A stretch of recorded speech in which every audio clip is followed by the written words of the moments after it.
بسم اللہ الرحمن الرحیم۔ السلام علیکم دوستو، اپنی نیکسٹ ویڈیو کے ساتھ آپ کو ویلکم کرتا ہوں اپنے اس چینل میں۔ جیسا کہ دوستو پرتگال کے بارے میں ہم کافی کچھ جانتے ہیں، ایک نئی انفارمیشن آپ لوگوں کے ساتھ شیئر کروں گا کہ پرتگال نے پچھلے 5 سال میں کتنے لوگوں کو اب تک نیشنلٹی دی ہے۔ اس سے آپ کو اندازہ ہو جائے گا کہ پرتگال جو ہے وہ امیگرینٹس کے لیے کتنا اچھا ملک ہے۔ تھوڑی سی بات کرتے ہیں کہ پرتگال میں جو لیگل ہونے کا پروسیس ہے وہ کس طرح سے ہم وہاں پہ لیگل ہو سکتے ہیں۔ پرتگال میں عموماً طور پہ امیگریشن جو ہے وہ اوپن رہتی ہے، وہاں اس کی سب سے بڑی ڈیمانڈ یہی ہوتی ہے کہ وہاں پہ لیگل یورپی یونین میں جو بندہ انٹر ہوا ہے وہ وہاں پہ لیگل ہو سکتا ہے۔ اس کے لیے آپ کو کوئی نہ کوئی ورک پرمٹ چاہیے۔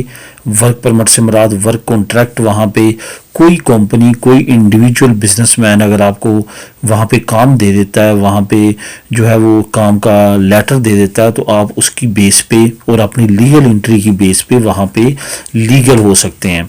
اس کے بعد یہ 5 سال تک آپ وہاں پہ رہتے ہیں، اس کے بعد جو ہے آپ نیشنلٹی اپلائی کر سکتے ہیں۔ 5 سال کے بعد یہ یورپی یونین میں سب سے کم عمر جو عرصہ ہے اس کے لیے یہ ملک کافی فیمس ہے۔ پرتگال یہاں پہ سب سے کم عرصہ جو ہے وہ نیشنلٹی لینے کے لیے درکار ہے لیگل ہونے کے بعد۔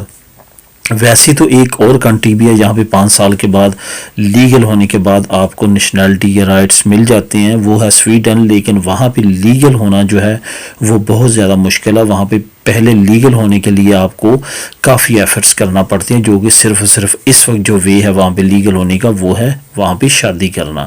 لیکن پرتگال اس کے علاوہ، شادی کے علاوہ بے شمار اور اپرچونٹیز دیتا ہے، جس میں آپ جو ہے وہ انویسٹمنٹ کے ذریعے یہاں پہ لیگل ہو سکتے ہیں۔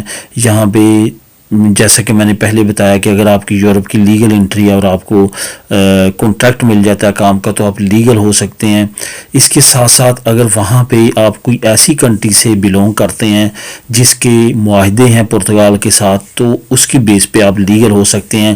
جیسا کہ انہوں نے برازیل کی شہریوں کے لیے جو ہے وہ بہت زیادہ فیسلٹی رکھی ہے، کیونکہ برازیل میں پرتگال کی کبھی حکومت رہی ہے اور برازیل پرتگال کی کالونی رہا ہے۔ جس طرح گوا ایک ریاست انڈیا کی ہے جہاں پہ پرتگال کی حکومت رہی ہے۔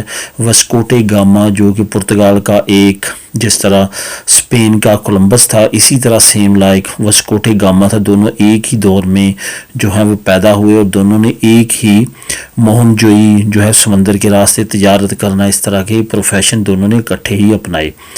اصل میں واسکوٹے گاما جب نکلا یہاں سے انڈیا کی طرف، تو اس نے جا کے جب گوا میں اپنی سلطنت چھوٹی سی قائم کی اور گوا کا ایریا تمام کور کیا انڈیا کا، تو جو تاریخ میں جو آتا ہے وہ یہ ہے کہ کولمبس جو ہے اس کا پیچھا کرتے کرتے جانا چاہتا تھا انڈیا میں، لیکن بھٹکنے کی وجہ سے وہ جا کے امریکہ جو ہے وہ نکلا، جس کے بعد مشہور ہوا کہ اس نے نارتھ امریکہ جو ہے وہ دریافت کیا۔ تو جو پرتگال ہے اس کی حکومت برازیل میں بھی رہی ہے، گوا میں بھی رہی ہے۔ یہی وجہ اس نے آج سے 2 سال پہلے گوا کی شہریوں کے لیے، جو کہ ان کے پوتے پوتیاں جو اس وقت تھے، ان کے پوتے پوتیاں، ان کو رائٹ دیے نیشنلٹی کے پرتگال میں۔ یہی وجہ وہاں پہ آپ کو کافی زیادہ انڈینز بھی ملیں گے۔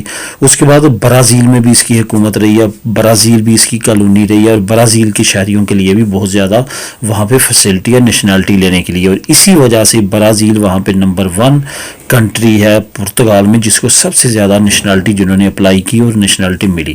تو دوستو پچھلے 5 سال میں پرتگال نے 5 لاکھ سے زیادہ لوگوں کو نیشنلٹی دی ہے۔ صرف 2019 میں 1,20,000 لوگوں کو نیشنلٹی دی گئی ہے پرتگال کی طرف سے۔ تو یہ ایک بہت بڑا نمبر آف نیشنلٹی ہے۔ انشاءاللہ تعالی جو ہے وہ بہت ساری کمیونٹی ہماری بھی وہاں پہ رہتی ہے، اور کافی سپیڈلی وہ بھی نیشنلٹیز لے رہے ہیں اور موو کر رہے ہیں وہاں پہ، جن کا ٹارگٹ مین انگلینڈ ہے۔ تو دوستو یہ تھی انفارمیشن پرتگال سے ریلیٹڈ کہ کتنی نیشنلٹیز اس نے اب تک دی ہے اور کون سا ملک سب سے زیادہ نمبر 1 ہے جس نے سب سے زیادہ نیشنلٹی لی ہے۔ تو ملیں گے اپنی نیکسٹ ویڈیو میں نئی انفارمیشن کے ساتھ۔